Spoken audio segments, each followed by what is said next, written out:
Hello friends और मेरे प्यारे बच्चों, वेलकम टू आर्ज एजुकेशन ई पाठशाला और मैं हूं आपका कैरियर गुरु रजनीश सिंह। तो चलिए स्टार्ट करते हैं हम क्लास 10th साइंस का महाडिवीजन। जी हां बच्चों, मैं 3 कंप्लीट प्लेलिस्ट बनाऊंगा फिजिक्स, केमिस्ट्री और बायोलॉजी की। आज हम बात करेंगे फिजिक्स में चैप्टर नंबर 1 इलेक्ट्रिसिटी के ऐसे वो मेन कॉन्सेप्ट्स और उनके मेन फॉर्मूले और वो क्वेश्चंस जो हमारे CBSE exam point of view से बहुत इंपॉर्टेंट है। फिजिक्स में इलेक्ट्रिसिटी की मैं 2 वीडियो लेके आऊंगा। पार्ट 1 में हम बात करेंगे बेसिक्स फॉर्मूले की और कुछ मल्टीपल चॉइस एमसीक्यू क्वेश्चंस के कॉन्सेप्ट्स की, और हाँ एसेशन रीजन जो आप में से काफी बच्चों को काफी परेशान करते हैं। और पार्ट 2 में हम बात करेंगे ऐसे कुछ सब्जेक्टिव क्वेश्चंस, लॉन्ग क्वेश्चंस की और कुछ ऐसे न्यूमेरिकल्स की और हाँ केस स्टडी की। तो चलिए स्टार्ट करते हैं हम अपने कुछ ऐसे क्वेश्चन से जो हमारे सीबीएसई बोर्ड एग्जाम 2023 जी हाँ बच्चों के लिए बहुत इंपॉर्टेंट है। तो आइए स्टार्ट करते हैं अपने क्वेश्चन नंबर 1 से। क्वेश्चन नंबर 1 पढ़ लीजिए, बहुत ही सिंपल क्वेश्चन है बच्चों। क्वेश्चन नंबर 1 में बस ये पूछा जा रहा है कि when electric current is passed electron move, जब इलेक्ट्रिक करंट पास होती है तो इलेक्ट्रॉन कहां से मूव करते हैं। तो मैं आपको बता दूं कि जैसे हमारा कोई भी सर्किट होता है, ये बच्चों देख लिए, हम सेल लगाते हैं, बैटरी लगाते हैं, तो प्लस और माइनस, तो जैसे ही सेल ऑन करते हैं, स्विच ऑन करते हैं, तो जो करंट है वो प्लस से माइनस की तरफ फ्लो करती है, हायर पोटेंशियल से लोअर पोटेंशियल की तरफ जाती है। प्लस मतलब हायर, नेगेटिव मतलब लोअर। और याद रखिए जो इलेक्ट्रॉन्स होते हैं वो हमेशा इलेक्ट्रिक करंट के अपोजिट डायरेक्शन में फ्लो करते हैं, तो जो हमारे इलेक्ट्रॉन होंगे वो लोअर टू हायर की तरफ मूव करेंगे बच्चों। तो ये था हमारा क्वेश्चन 1। याद रखिए हमेशा जो इलेक्ट्रॉन सर्किट में मूव करते हैं इलेक्ट्रिक करंट के अपोजिट डायरेक्शन में, और करंट प्लस से माइनस यानी हायर टू लोअर, तो electrons lower to higher potential की तरफ। ठीक है बच्चों, तो बात करते हैं हम अपने क्वेश्चन नंबर 2 की। क्वेश्चन नंबर 2 में यस बहुत सिंपल क्वेश्चन है कि रेजिस्टिविटी की यूनिट होती क्या है। तो पहले तो आपको मैं बताऊं बेटा 2 चीज होती है, एक तो होता है हमारा रेजिस्टेंस, दूसरी होती है रेजिस्टिविटी। जी हाँ बच्चों, रेजिस्टेंस की यूनिट तो ओम होती है बच्चों, बट रेजिस्टिविटी की यूनिट होती है ओम इनटू मीटर। अब आप में से काफी बच्चे सोचेंगे तो रेजिस्टिविटी की जो ऑप्शन में इसमें से कोई भी ऑप्शन नहीं दे रखा है ओम इंटू मीटर, बट जी बच्चों याद रखिए ओम इंटू मीटर, तो आपको पता है ओम मतलब यहाँ पे रेजिस्टेंस है, तो फिर यहाँ एक लॉ होता है Ohm's law, V equal to I R होता है ना बच्चों। यहाँ से R equal to V upon I होगा। रेजिस्टेंस जो होता है ओम और V की यूनिट होती है हमारी वोल्ट, आई की यूनिट होती है एम्पियर। तो ओम को हमने रिप्लेस कर दिया V upon A into M, तो हमारा ऑप्शन होगा volt into meter upon ampere. तो ये हमारा क्वेश्चन नंबर 2 का आंसर है बच्चों। चलिए हम बात करते हैं अपने क्वेश्चन नंबर 3 की। ये छोटी छोटी चीजें हैं, आपको रिवाइज हो जाएंगी। ठीक है बच्चों, तो हम क्वेश्चन नंबर 3 में देखिए। क्वेश्चन नंबर 3 में बात कर रहा है commercial unit of electric energy. तो बच्चों मैं तुम्हें आपको बता दूं एनर्जी की जो एसआई यूनिट्स होती है सबको पता है जूल होती है, बट इलेक्ट्रिक एनर्जी जब हम लार्ज लेवल पे कॉमर्शियल लेवल इलेक्ट्रिक एनर्जी को मेजर करते हैं बच्चों, तो उसकी यूनिट हो जाती है जी हाँ बच्चों किलोवाट इंटू आर। ठीक है बच्चों, किलोवाट इंटू आर। आपको मैं ये भी बता देता हूँ ये आई कहाँ से है, तो आपको पता होगा, आपने लास्ट में टॉपिक पढ़ा होगा, पावर इज इक्वल टू होता है एनर्जी अपॉन टाइम। तो यहाँ से बच्चों जो एनर्जी इज इक्वल टू हो जाएगा पावर इंटू टाइम। पावर को हम किलोवाट में रखेंगे और टाइम को आवर में, तो ये देखिए किलोवाट आर। एनर्जी की यूनिट इसको जूल में बदलना है तो 1 किलोवाट में 1000 वाट, 1 आवर में पहले 60 मिनट फिर 60 सेकेंड हो गया, मल्टीप्लाई करेंगे सबको तो 3.6 इंटू 10⁻⁶ जूल आएगा बच्चों। ये वैल्यू भी याद रख लीजिएगा, किलोवाट आर को अगर जूल में कन्वर्ट करने के लिए आ जाए तो जूल सिंपल ऐसा यूनिट्स होती है, और किलोवाट आर कमर्शियल यूनिट होती है, लार्ज यूनिट होती है बच्चों किसकी, एनर्जी यानी इलेक्ट्रिक एनर्जी की बच्चों। नेक्स्ट क्वेश्चन बहुत ही सिंपल क्वेश्चन है, आप में से काफ़ी बच्चे जानते होंगे मेजरिंग। ठीक है बच्चों, मेजरिंग डिवाइस होती हैं। ठीक है, हमारी चैप्टर में 2-3 डिवाइस हैं, जैसे लाइक एमीटर है, वोल्ट मीटर है, गैल्वेनोमीटर है। तो मैं आपको बता देता हूँ बेसिकली एमीटर, ए मतलब एम्पियर, मीटर मतलब मेजरमेंट, करंट को मेजर करने वाली device. Volt meter, volt SI unit होती है इलेक्ट्रिक पोटेंशियल की, है ना, मीटर मतलब मेजरमेंट। एमीटर का सिंबल आपको पता है बच्चों, ये देखो एमीटर ये होता है, इसको हमेशा सीरीज में कनेक्ट करते हैं। ठीक है बच्चों, इसका रेजिस्टेंस लो होना चाहिए। वोल्ट मीटर का सिंबल ये होता है बच्चों, इसको पैरेलल में कनेक्ट करते हैं, पोटेंशियल डिफरेंस को मेजर करता है, इसका रेजिस्टेंस हाई होना चाहिए बच्चों। ये डिफरेंस है दोनों में। और एक बात हाँ, गैल्वेनोमीटर भी होता है, करंट को डिटेक्ट करता है, उसको भी हम सीरीज में कनेक्ट करेंगे। यानी एक बात याद रखिएगा, करंट से रिलेटेड जितनी भी डिवाइस है, एमीटर, गैल्वेनोमीटर और इलेक्ट्रिक फ्यूज करंट को रोकता है, हाई करंट को सर्किट को ब्रेक करने से बचाता है, सेफ्टी डिवाइस। तो ये तीनों सीरीज में और वोल्टमीटर पैरेलल में। ठीक है बच्चों, वोल्टमीटर का पोटेंशियल को मेजर करना था। तो हम बात करते हैं बच्चों अपने नेक्स्ट क्वेश्चन की, क्वेश्चन नंबर हमारा 5। जी हाँ बच्चों, resistivity of an given material depends. तो रेजिस्टिविटी केवल और केवल मटेरियल के नेचर पे डिपेंड करती है। अगेन दो चीज होती है, जैसे resistance is equal to rho L by A होता है।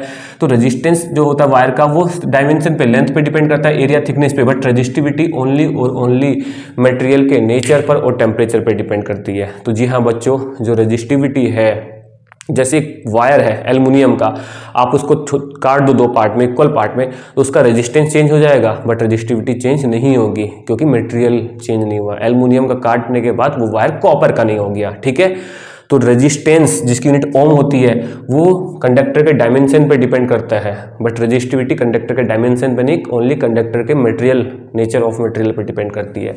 तो चलिए अगला क्वेश्चन की हम बात करेंगे, क्वेश्चन नंबर 6। जी हाँ बच्चों, क्वेश्चन नंबर 6 पढ़ लीजिए, यहाँ पे बहुत ही अच्छा क्वेश्चन है ये। पहले तो देखिए यहाँ तो 2 ओम और 4 ओम को सीरीज में, तो पहले दोनों को हम नेट रेजिस्टेंस निकालेंगे बच्चों। नेट रेजिस्टेंस सीरीज में R1 प्लस R2 फॉर्मूला होता है, तो 2 ओम प्लस 4 ओम, तो नेट 6 ओम आएगा बच्चों। फिर इसको 6 वोल्ट बैटरी से कनेक्ट किया है, तो ये देखना है कि दोनों सीरीज में तो करंट सेम फ्लो करती है, तो नेट करंट कितनी बनेगी। तो ओम्स लॉ को याद करना है, V equal to I R, तो I equal to V upon R। V हमारा 6 वोल्ट दे रखी है, रेजिस्टेंस 6 आया। तो जी हाँ बच्चों, यहाँ पे जो हमारी करंट बन रही है वो 1 एम्पियर की करंट फ्लो बन रही है, तो I हमारा 1 एम्पियर। तो बाकी आपको जूल्स लॉ लगाना है हीटिंग का। क्या होता है बच्चों, heat energy produce in a conductor is I square RT।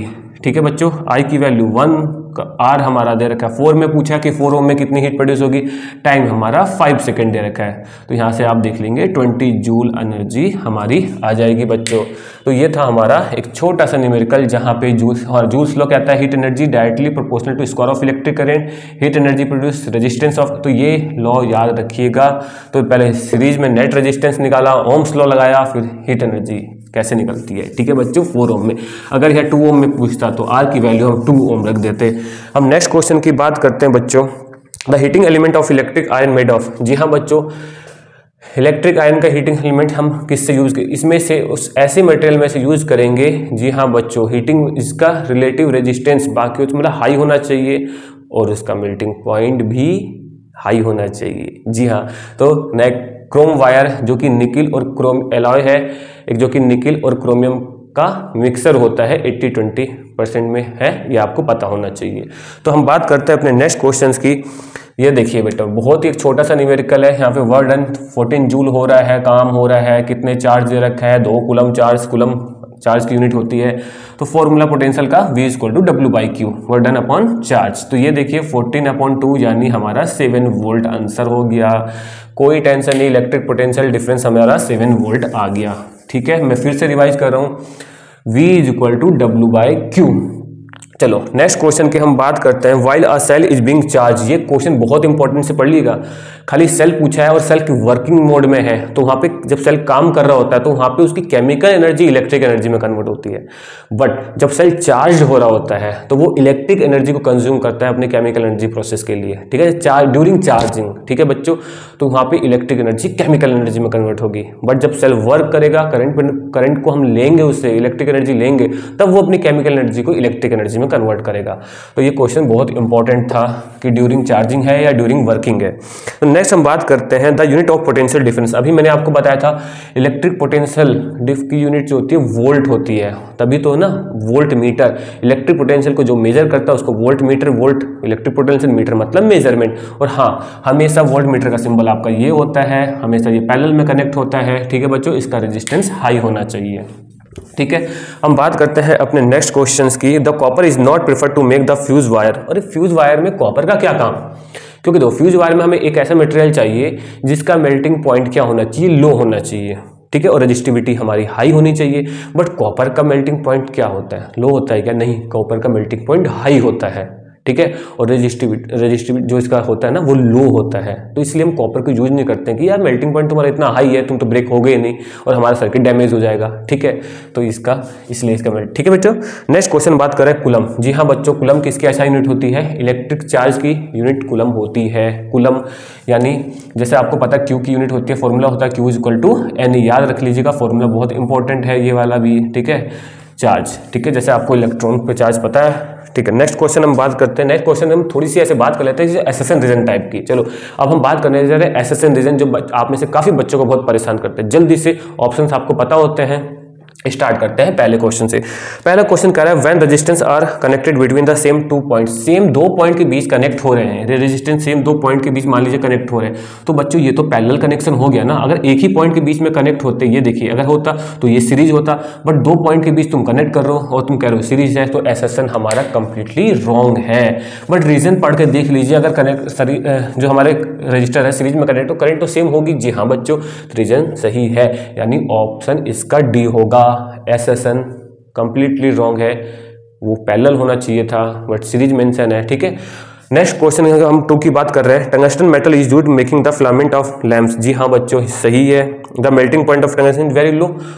नहीं यार, टंगस्टन को इसलिए यूज करते हैं लैंप में, बल्ब में, कि उसका मेल्टिंग पॉइंट हाई होता है। तो एसेसन तो ठीक है, यूज कर रहे हैं बल्ब में, अच्छी बात है, एसेसन तो ट्रू है, बट रीजन इसका फॉल्स है। तो ऑप्शन सी इसका सही आंसर होना चाहिए, क्योंकि टंगस्टन का मेल्टिंग पॉइंट हाई होता है बेटा। चलो नेक्स्ट क्वेश्चन की हम बात करते हैं। इफ अ ग्राफ प्लॉटेड, देखिए ग्राफ प्लॉट कर रहे हैं, वी और आई का स्ट्रेट लाइन बनती है, ओम्स लॉ याद कर लीजिए बच्चों, बनती है एट कांस्टेंट टेम्परेचर पे। वी आई ग्राफ है ना, इसका स्लोप रेजिस्टेंस देता है, ये भी आपको जितना ज्यादा स्लोप उतना ज्यादा रेजिस्टेंस, जितना ज्यादा रेजिस्टेंस उतना बैड कंडक्टर, है ना। स्ट्रेट लाइन अभी है, क्यों बनता है straight line? V directly proportional to I होता है, और डायरेक्टली प्रोपोर्शनल ग्राफ हमेशा स्ट्रेट लाइन बनता है, यानी एसेसन भी इसका सही है, करेक्ट है, रीजन भी इसका करेक्ट है, और रीजन एसेसन को करेक्ट एक्सप्लेन कर रहा है, मतलब कनेक्शन है, ठीक है। तो इसका ऑप्शन ए सही है। हम नेक्स्ट क्वेश्चन की हम बात करते हैं। नेक्स्ट क्वेश्चन देख लीजिए, longer wire have greater, yes बच्चों, जो आर डायरेक्टली प्रोपोर्शनल एल, जितना ज्यादा लॉन्गर वायर उतना ज्यादा रेजिस्टेंस, जितना छोटा वायर उतना कम रेजिस्टेंस, तो एसेसन तो सही है। बट रीजन देखिए, रेजिस्टेंस इनवर्सली प्रोपोर्शनल लेंथ, नहीं, completely wrong, resistance is directly proportional to length. तो बेटा इसका एसेसन तो ठीक है, बट रीजन में मजा नहीं आ रहा है, रीजन एकदम गलत है, तो ऑप्शन सी। जी हाँ बच्चों, नेक्स्ट क्वेश्चन की बात हम करते हैं। Question number 5, alloy is commonly use electric heating device जितनी भी होती हैं, आयरन टोस्टर, सही बात है, एलॉय डू नॉट ऑक्सीडाइज, ठीक है बेटा सही है। इसी वजह से हीटिंग डिवाइस में एलॉय को ही हम यूज करते हैं, क्योंकि इनकी रेजिस्टिविटी हाई हो जाती है और आराम से ऑक्सीडाइज नहीं होती है। एसेसन भी सही है और रीजन भी एकदम इसका सही है, और रीजन का एकदम अच्छा कनेक्शन दे रहा है अपने एसेसन को, ठीक है, मतलब करेक्ट एक्सप्लेन कर रहा है बेटा, तो यानी उसका ऑप्शन ए सही होगा। नेक्स्ट क्वेश्चन की हम बात करते हैं। बेंडिंग ऑफ वायर है ना, does not affect electric, yes. अब वायर है बच्चों, वायर है, रेजिस्टेंस तो केवल लेंथ पे डिपेंड, एरिया पे डिपेंड, मोड़ तोड़ दो, बेंड कर दो तो उससे कोई अंतर तो होगा नहीं, तो एकदम बढ़िया परफेक्ट, इसका एसेसन एकदम ट्रू है।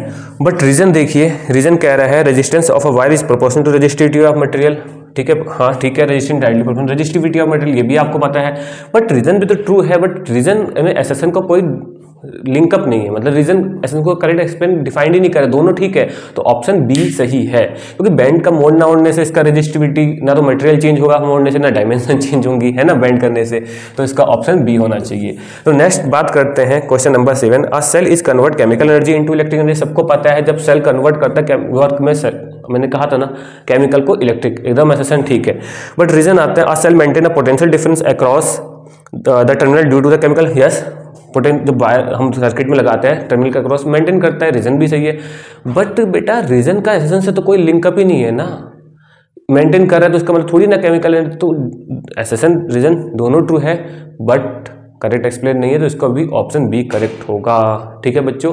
ये थे हमारे कुछ इंपॉर्टेंट एमसीक्यू, कुछ इंपॉर्टेंट एसेसन रीजन और कुछ इंपॉर्टेंट मैंने कॉन्सेप्ट रिवाइज किए। मिलते हैं अपने पार्ट 2 वीडियो में इलेक्ट्रिसिटी के, जहां पे मैं बात करूंगा कुछ इंपॉर्टेंट अगेन क्वेश्चंस की न्यूमेरिकल के साथ, वन शॉर्ट रिवीजन में। अगर अभी तक आपने मेरे चैनल को सब्सक्राइब नहीं किया है तो अभी कीजिए। मिलते हैं अपने नेक्स्ट धमाकेदार वीडियो में, तब तक के लिए बाय।